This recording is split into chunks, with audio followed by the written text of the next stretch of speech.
All right, everyone, here we are with ticker symbol SNDL, Sundial Growers Inc. And before we jump into this chart, I want to say welcome to all the first-time viewers and investors.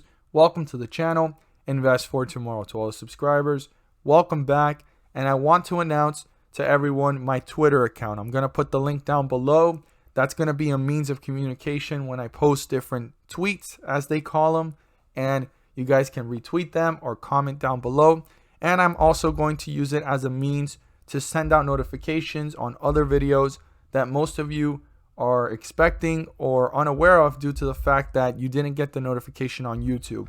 YouTube only allows notification for so many videos, and I make more videos than the allowed notification videos for one day. So I know a lot of you guys watch multiple of my videos because you're invested in more than one stock or you're doing research on more than one stock.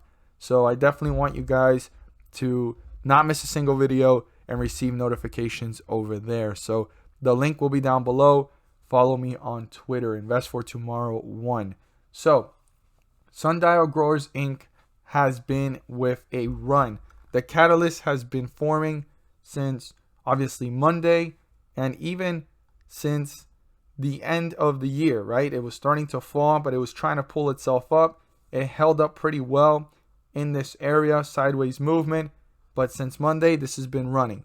So I've been stating, and I could be incorrect, that I feel that there's going to be a pullback after today.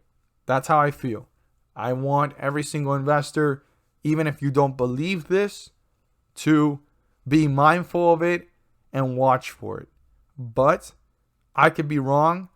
Some investors are saying in the comments down below, which I appreciate all of your guys' insight and opinions and perspective and research that you have done and why you feel that way. I respect it 100% and I appreciate it for other investors to see other investors' sentiment, right? But I personally believe that the cooling off period is coming either towards the end of this week, if I'm right, and if I'm wrong, next week at some point there's going to be some profit taking and not much hype. But there could be the other way around, and this could actually slightly cool off this week and start to pick up next week again, leading till the next catalyst towards the end of the month, right? Which a lot of people have talked about, coming on towards the third week of January.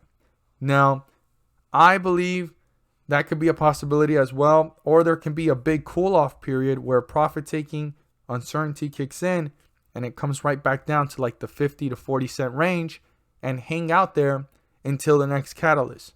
But if this continues to compound, this could be on its way up to $1, right? That's the possibility, and that's what every single investor in Sndl wants. So I'm just here to be unbiased, focus on what the charts are showing, focus on previous history and behavior on this stock, and then focus on the possibilities moving forward. Now, I look forward to seeing your guys' thoughts on which one of these you feel are coming forward, moving from today on, and how do you feel about the upcoming catalyst? Do you think it can make it past $1? I think that's one of the best questions you can ask yourself, and comment down below, because I do want to see how many investors have this sentiment. Because if you believe that this can go over $1, and there's many other investors that can believe it too, as long as you guys all hold, there's a possibility as a community, right, of investors. But if you guys don't really believe that, you need to ask yourself, what is it that you're trying to do here? How much are you trying to profit? Unrealized profits versus realized profits. Which one are you going to choose? Because you can have a great story of how much you were profiting, but if you didn't take it, that's unrealized profit. And then realized profits might not be as much as you want it to be, but profits, like I always say, are profits. So let's see here. Resistance was broken through, and the lowest point, which is our new support, which we're going to talk about in just a moment, actually bounced up before even coming to resistance. That's a good sign for the bulls because they can build momentum here again, but we need to see this closely. And this is going to be such a narrow stretch that I need to talk about it a little bit broader. So I want every single investor to be aware of this. 53.63. If this crosses support, 50-day moving average, this is your next support level. This is the lowest point before the run and leveling off at these highs up here, right? Where we're at now at 61.23. 53.63. Write that down. Keep that number in mind, and you want to watch the behavior between the 50-day moving average of 57.69 and 53.63. If the bulls are trying to reappear in this tug of war and bring it back up, or are the bears just bringing this one down? Okay, you want to keep that in mind. So let's see here our support and resistance. So very important, this support level. We already touched base on our 50-day moving average. This is the most important resistance level. Okay, that's 69.87. That's the highest point before this started to fall, and that's the highest point reached in the day, and that's the highest point reached in this bullish run. Super, super important. Okay, you guys want to keep that in mind moving forward. That needs to be broken through for this to be on its way to newer highs. But before getting there, we have another resistance level to break through, and we have our support here. So 57.98. If that gets crossed, the window between the 50-day moving average and support is to the hundreds and thousands place. That can be crossed so quickly if the bears come up here and tear this down. I need every single investor to be aware of that.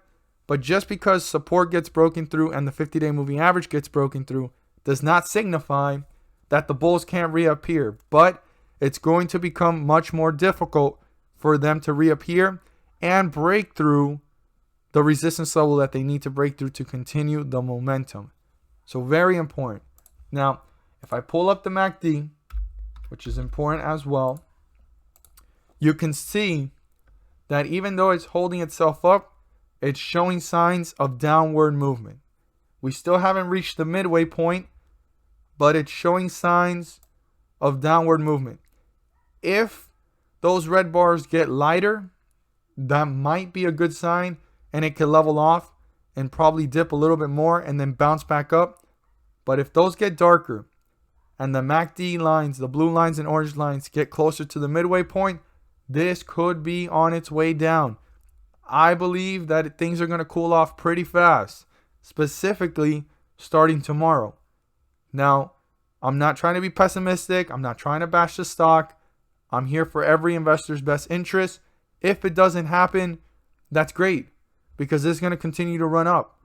And that's going to be good for everyone that's holding and bullish.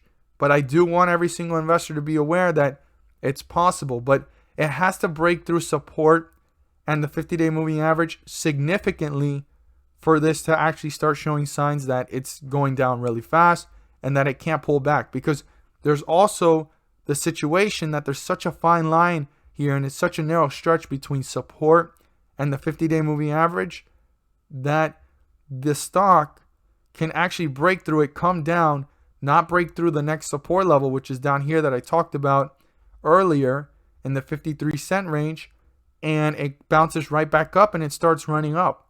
That's all possible as well. This is a penny stock. This is below $1. This is very volatile, and you need to watch these things carefully. But the MACD is showing signs of pulling down, and the support in the 50-day moving average way too close. And the next thing I want to point out is even if they break through resistance, but they can't break through the next one and they just hang out sideways, this 50-day moving average is moving up so fast that by default, this could end up above the stock price, ending up in bearish territory, giving leverage to the bears to start pulling it down. I want every single investor to be aware of that as well. And if this doesn't even break the resistance and hangs out this way in this channel, and it doesn't even reach resistance, even quicker around this area and around this area, the stock price will be, and that's going to be a big sign that the bears are gaining leverage. So you want to keep that in mind as well. Excuse my terrible drawing, but I do like to illustrate so that you guys can visualize. I hope that my information is not discouraging anyone or making anyone feel any different about the stock. but I want you guys to be aware of these things moving into tomorrow, okay? Doesn't mean that you have to believe or see the way I see it, but it's better to be well equipped and prepared just in case than to not be, right? And just because indicators are showing something doesn't always mean that they're correct. You know, indicators aren't perfect, but they usually send signals of what's to come. Not 100%, because things can change quickly. You know, that's the risk and volatility of the market. But it's always good to kind of see overall what signals are they sending and what they're showing moving forward. So our resistance. This is the most important resistance level in the whole entire chart right now. I know I stated that this is important up here and that the bulls need to break through that to hit newer highs, but this is the one to maintain the momentum and even stay in bullish territory and pull further away from the 50-day moving average. So I want every single investor to be aware of this one. 63.03. I'd round that down to 63 cents. Super important. The bulls need to turn that into a support, pull away from it to reach newer highs and new resistance levels. I hope that with this information and cues, you guys are well equipped for tomorrow's trading day. Share this with your friends and community. If you're a first-time viewer, hit that subscribe button and don't forget to click on the bell so that you don't miss a single video that I post. I post daily. Go ahead and follow me on Twitter. The link is down below. And hit that like button to let me know you watched this video. And thank you guys so much for watching. And let's make some money.